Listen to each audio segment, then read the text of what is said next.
কেউ চা দোকান, কেউ মুদি দোকান, কেউ চাকরি, কেউ ব্যবসা, বিভিন্ন কর্ম করেন। আল্লাহ তাআলা সুস্থ রাখতেছেন বলেই তো, আল্লাহ তাআলা হায়াত দিছেন বলেই তো, আল্লাহ তাআলা মাথা, চুল, হাত, শরীর, দেহ ঠিক রাখছেন বলেই তো আপনি পারতেছেন কর্ম করতে। তো সেই মালিককে কেন সেজদা দেন না? কেন দেন না? আল্লাহ তাআলা তো বলছে, বান্দা তাকওয়া বুঝায় না দিলে আমি জান্নাত দেব না। তো সেজদাবিহীন জান্নাতে যাবেন কেমন? আল্লাহর হুকুম না মানলে আমরা জান্নাতে যাব কিভাবে?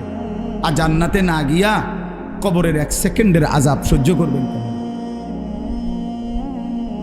আল্লাহ রাসূল সাল্লাল্লাহু আলাইহি ওয়াসাল্লাম বলছে, প্রথম মিনিট নাফরমানের কবরে যখন ফেরেশতারা তাকে ছেড়ে দিয়ে আসবে, প্রশ্নের জবাব দিতে পারবে না, আল্লাহ তাআলা বলবেন ফেরেশতাকে, ফাআফরিশুহু মিনান নার, এই ফেরেশতারা এই বেঈমানের কবরের মধ্যে জাহান্নামের বিছানা বিছায়া দে, তার গায়ে জাহান্নামের পোশাক পরায়া দে, ওয়ালবাসুহু মিনান নার।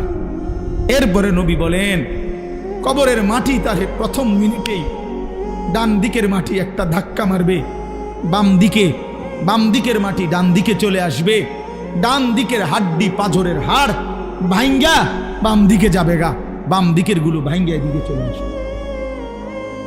তাখতালিফা আদলাউহু